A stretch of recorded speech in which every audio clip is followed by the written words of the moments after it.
you like some tea? Here, right here, at 7 o'clock. Is your water on? Do you have What a- happened? Come to Irish lessons. Okay. Okay. Did we learn how to learn to be Irish? Con este tattoo, con este tattoo. I mean, Do you like our you little, are, our right? little leprechaun? You wanna take it home with you? No, somebody made them and gave them to us. Aren't they great? I just said, how are you today, friend? Welcome to the house, 1,000 welcomes to the House of Ireland and your friends.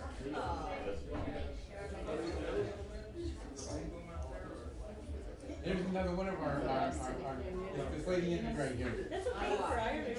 She's one of our students also. Do you want to sit in here? No. Thank you. So he's going to introduce me and are we going to stand? Yes. Sean's a teacher.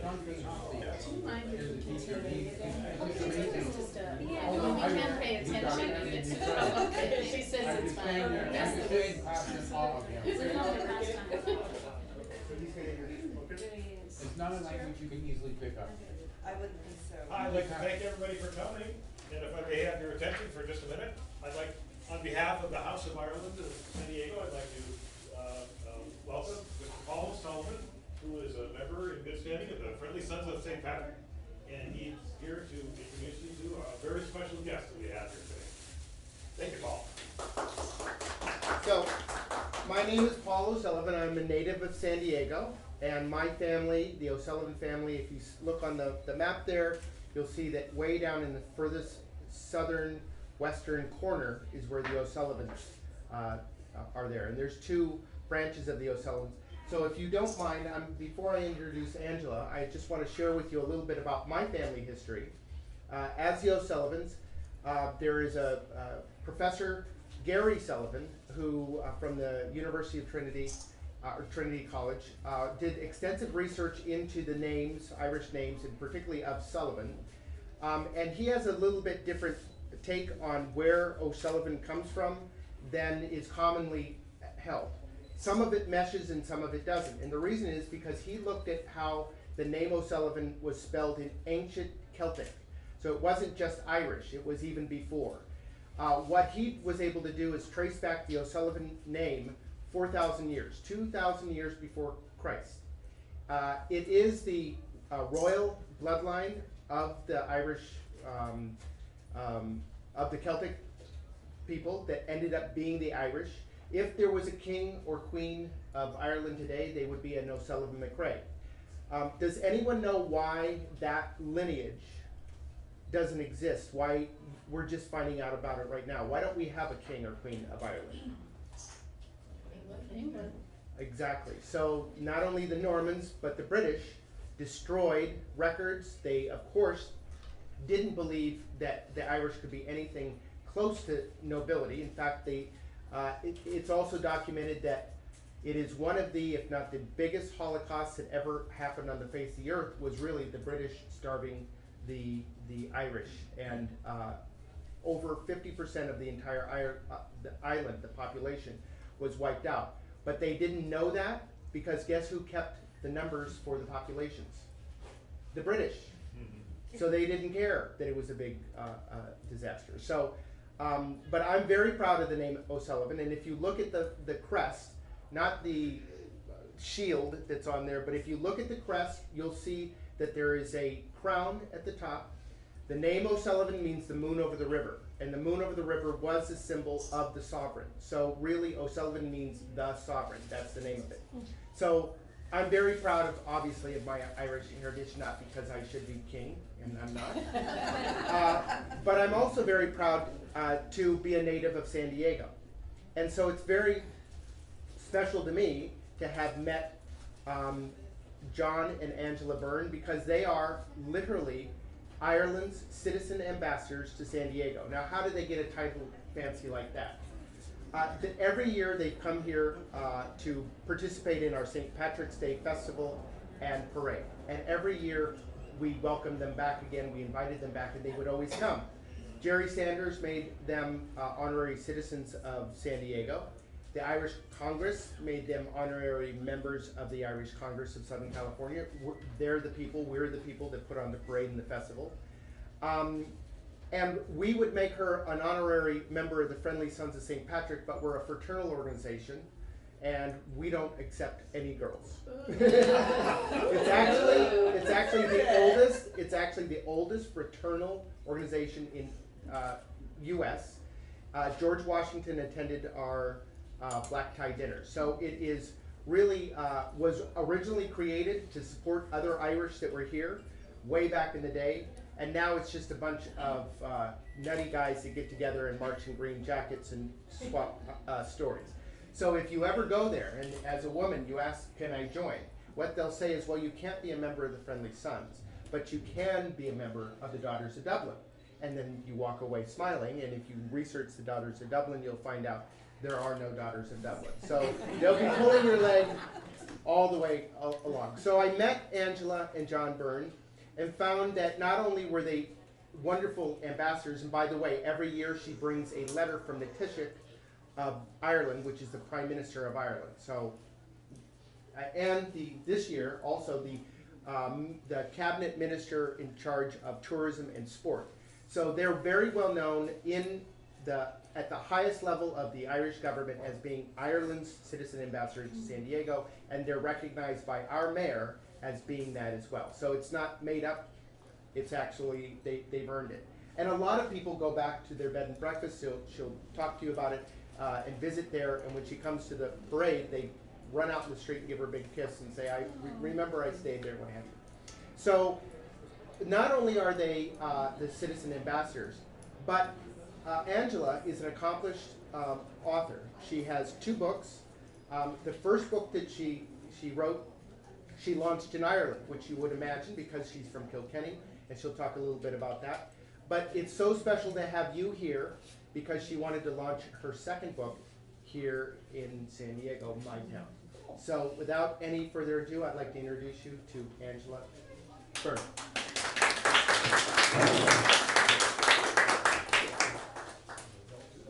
Thanks, Paul, very much. It seems like a glorious person that I'm going to be. However, my name is Angela Byrne. I'm a mother, first of all, of 4 children, 1 girl and 3 boys.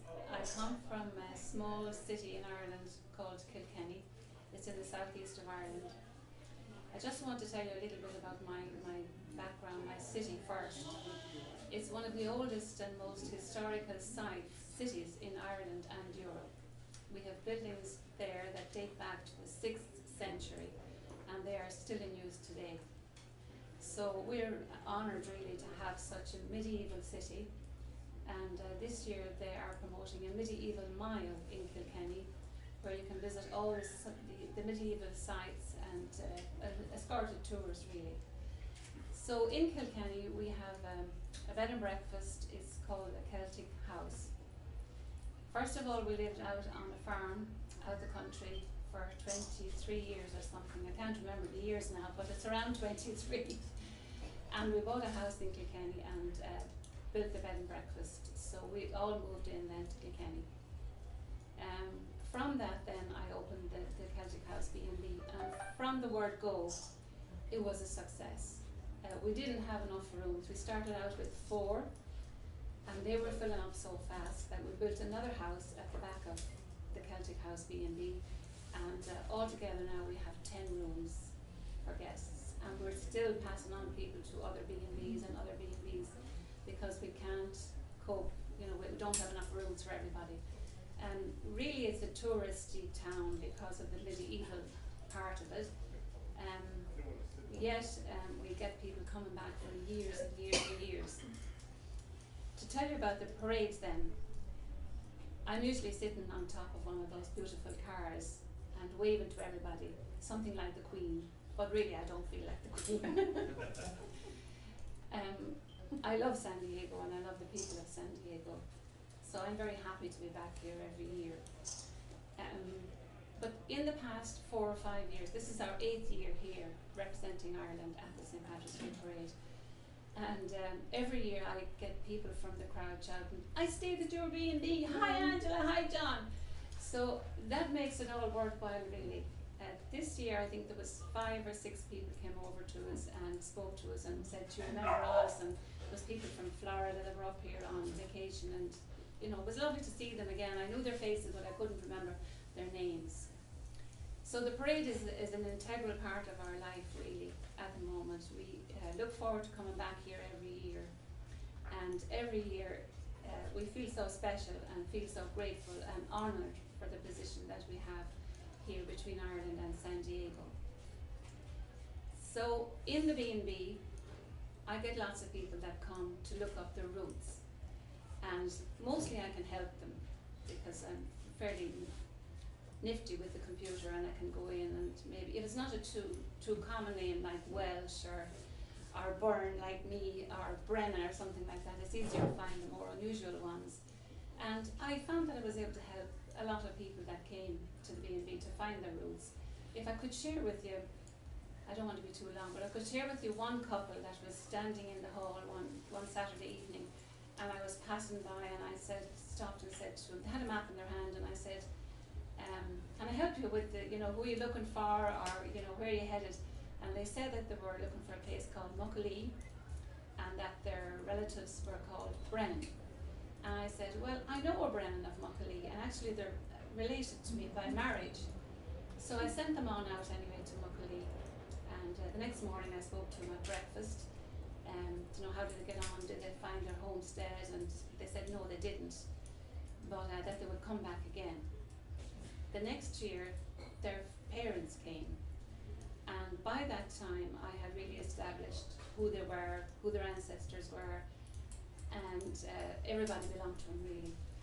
So I was able to introduce these people to their ancestors, to all these new relatives they had, and they had a huge reunion in Kilkenny. I have to say I was very, very proud of being able to do that. And that was only one. I did that about 4 times in my B&B career. But in the B&B it gets quiet in the winter time, say from November, December and January. We still would have people at the weekends, but we would be quiet during the week. And because of the people coming and looking up their roots, I decided, why shouldn't I look up my roots? And I remembered when my mother died, she left some personal things to my Aunt Kitty, and she lived in Leicestershire in England. And I was the person designated to go over to England and give the personal things to my aunt. And while I was there, she asked me to take down all these notes about our family, and she said, someday you'll write the book. At that time I was a young married woman with 4 children, and I was dying to get out in Leicester and see what Leicester was like, but I did take down the notes. So after the people asked me then in the B&B about their ancestors and relatives, I said to John one day, I wonder could you find that black leather-bound notebook that I had 21 years ago. Now we had moved house in between, and a lot of things happened. So after about a week he did find it. So thus began the writing. And the first book, it took me about 1.5 years, I think, to write, because there was a lot of research and going back to where my parents came from in Tipperary and talking to people down there, what their life was way back then and all that kind of thing. So I got so into it, and it was very emotional as well, because my parents are long dead, and I'm thinking about how they were when they were young and how hard it was growing up in Ireland in the 1920s and 30s, and how my grandfather had deserted and gone to Canada, and how they were left destitute in Ireland, and somehow they all survived. So I had to go through all that, but it was worth every bit of it when I finished the book. Then it was hard to get a publisher, but after 1.5 years I did. So that was my first book, and I titled it Not Forgotten. And that is in every American library today, and it's also in some of the universities as their curriculum. It's on the curriculum. They can study this book, which is powerful really when you think about it. So when I had that written then, I still wanted to write more. I had more in my head I wanted to do. So there was one person in the book that had left Ireland after the famine, and she had gone to South Africa alone, and she made it in the man's world as it was way back then in the late 18th century. So that led me on to this book then, which is only published last week, and I only have a few copies. So I'm very sorry I don't have a copy to give to everybody, but if you give me your email address, next week I'll write back to you. Is So- it available on Amazon.com? Yes, it is available at the moment, only since this week on Amazon.com, and you can also buy it, I'm sure, on on Kindle and ebook and all that. This is about her name is Miss Fitzgerald, and I'll read the back of it for you first and let you know what it's about. Miss Fitzgerald is a powerful story of a young woman who dares to be herself as secrets threaten to tear her family apart. Trudy Fitzgerald, a child growing up in famine Ireland, post-famine Ireland, has always wanted more. More freedom, more success and more independence. Most of all, she wants to know about her mysterious circumstances that surround the death of her mother. But does she really want to know all the answers? So would you like me to read a passage from the book? Everybody okay? Okay. It was late summer of 1915 in South Africa, and the heat and humidity were at last beginning to ease. Trudy Fitzgerald was sitting in her favourite chair in the beautiful hotel that she owned, overlooking Port Elizabeth. In her usual evening ritual to sit for a while after her day's work. On this particular evening, she asked her maid to light a fire in the grate, not so much for the heat, but for the attendant of the feelings of comfortable home and a life well lived. On a small Victorian table beside her was her guest book list. Leafing through it and scanning through the names would lead her to a feeling of accomplishment. As she began to do so, she was struck by the sight of her own name, Fitzgerald. Not many Fitzgerald had ever stayed at the Royal Hotel. The first name that accompanied it was Richard. Trudy felt her blood begin to tingle in her veins with curiosity. Richard Fitzgerald, she said out loud. She saw that the man was from Boston, USA, and travelling alone. Somewhat agitated, Trudy called Geraldine, her receptionist, to her side. Do you remember this man? She pointed out to the name in the guest book, distractedly. What does he look like? Geraldine struggled to remember. Well, how old does he look? And when did you check him in? Geraldine looked carefully at the name. Miss, I cannot remember him. There are so many men here on their own. Sometimes if they make an impression on me, I remember something, but generally not. Well, we will have to find out, won't we, Geraldine? If you see him again, I will call you, Miss, she said. Miss Gertrude Winifred Fitzgerald, or Trudy as she was known to her family and close friends, was a spinster who ran a busy and prestigious hotel in a magnificent building that dominated Durban town. Her hotel had been built during the gold rush in South Africa, and it was truly marvellous. No expense had been spared. Every detail in the hotel had been carefully thought out. There were marble floors and lavish furnishings throughout. Elegance of the building matched only by the opulence of its ambition. Miss Fitzgerald was a courageous woman who had emigrated to South Africa alone in the 1870s when she was no more than 20 years old. At such a young age and with no experience of travel, Miss Fitzgerald, as she was always called, had a combination of foresight and resolve that drew admiration from all who encountered her. She took her life in her hands on the day she left Ireland alone. In those days, Irish women simply did not travel on their own, seldom even to the neighbouring countries. And those who did were fair game by any passing scoundrel who might want to take advantage of them. Many wondered how young Gertrude had managed to survive that first journey without suffering any serious difficulties, and more remarkably still, without being devised of her considerable money, which she had with her travelling. Miss Fitzgerald, though, had determined from a young age the things she wanted to do, and they were on her own terms. She approached life no differently as she had been born a man. Even in her 20s, she was prepared to take the chances like a man and operate without shame in what was unmistakably a man's world. Her fellow travellers must have looked strangely, endlessly, and perhaps disapprovingly at the formidable young woman with a determined expression heading off to a new world. She spoke little to them, being far too busy with her own thoughts and plans to worry about what they thought of her. In any case, what other people thought of her was not something which she was generally worried. At a time when women were supposed to do just what they were told, marrying the men their fathers chose for them, and not always with the interest at heart at that. Miss Fitzgerald was an adventurer and a crusader. Despite her years, she had been planning this trip carefully for a long time. Her father had made sure that she was well educated and had indeed learned as much as possible before she left. Certain that her knowledge would always stand her in good stead, regardless of what she did, she had never regretted saying goodbye to Bruff, whose relentless, dusty streets had been far too small for a woman of her ambition, and she resented the limitations that were so easily placed on girls such as her for far too long. I think I'll leave it at that.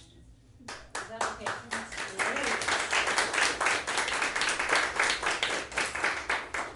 I suppose it's really only beginning then when the journey starts. Is there any questions you'd like to ask me? Anything you want to know about Ireland? Anything about writing or getting your thoughts down on paper, or anything at all? Well, of course I have a question. Both of the principal characters in your book were women. Yeah. Okay, so I have actually two questions. Number one is, if you're planning on writing another book, would you ever consider a male character being the central figure? And why did you choose women? Why is that important in Irish literature? Okay. Well, your first question, my next book is about a man. Very good. Yes, it's already. The Sons of Dublin.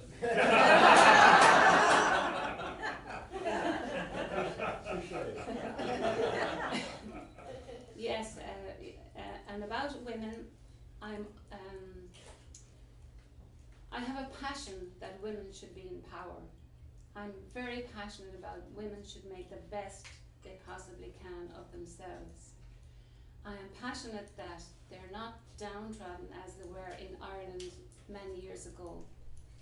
We've had two female presidents for the last 28 years.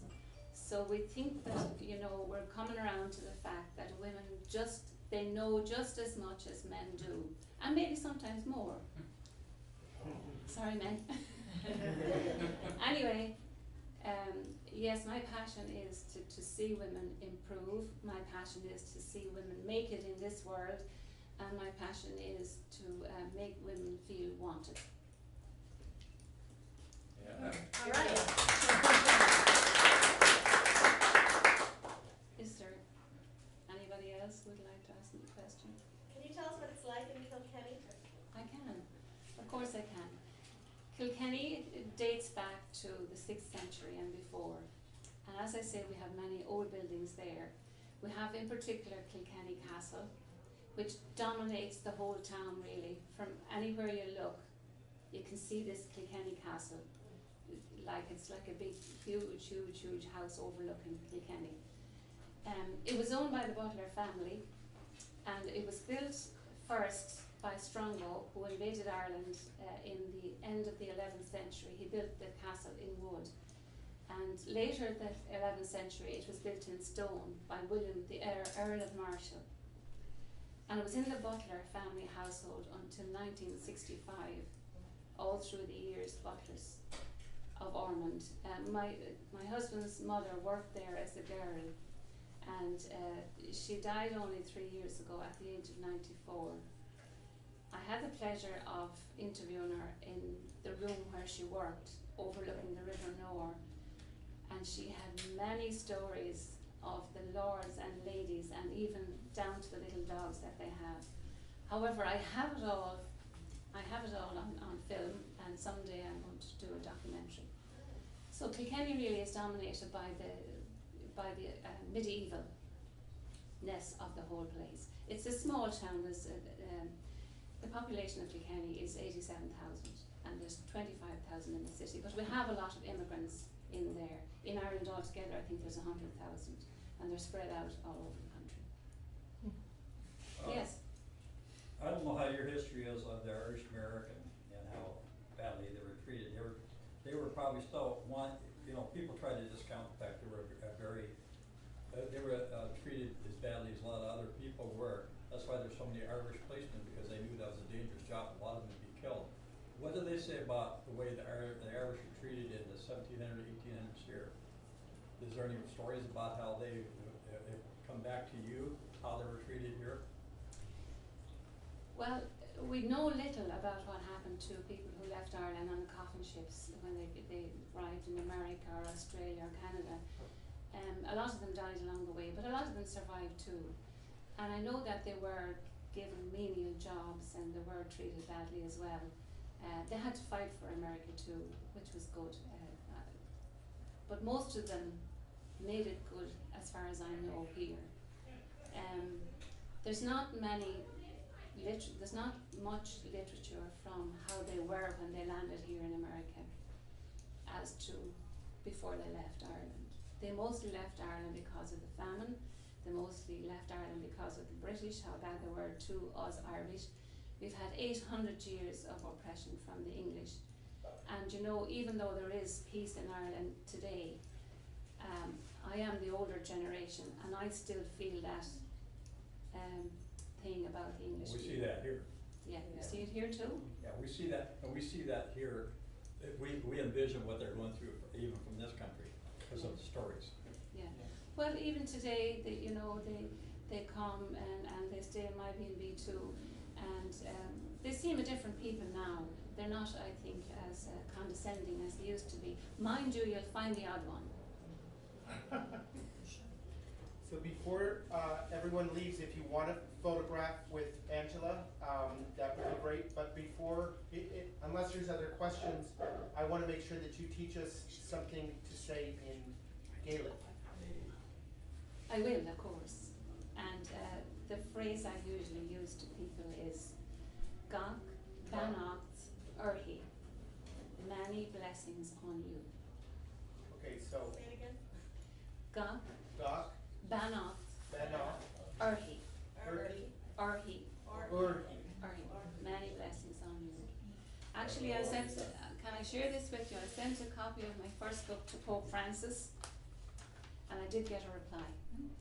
I don't know if you're interested, but it is from the Vatican, and it says, "The Holy Father wishes me to express his gratitude for your letter and your gift of your inscribed copy of your book. He appreciates the sentiments which prompted you, your thoughtful gesture. His Holiness will remember you and your family in his prayers, and he invokes upon you God's abundant blessings." Isn't that lovely? I also sent one to the First Lady, Michelle, but I haven't got an answer from Michelle. But you never know. I'll hold on. Anyone? Well, thank you very much for being here. Will you introduce us to John? Yeah, I will, yeah. I appreciate everybody that came here today, and I want to thank you from the bottom of my heart. I know you could be outside in the sunshine and everything, but it's so wonderful. I feel very touched and very humbled that you came and listened to me today. And thank you from the bottom of my heart. And who's the gentleman with you? This is my husband, John. Oh, okay. We're married 43 years. People don't live that long. I don't think I'll give him away now. 43? Yes. Thanks, everybody. Thank you so much. More than welcome. So if you'd like a picture with her, you can get one before you leave. I'm gonna get one. There's still coffee and tea and some stones and things if you'd like to get any before you leave. Please come. So, I'm gonna finish my little room here. John, Get me in the just for a second and then we'll. Yeah, sorry. That's okay. Well, we always gotta have a seat. Okay, John. They don't celebrate.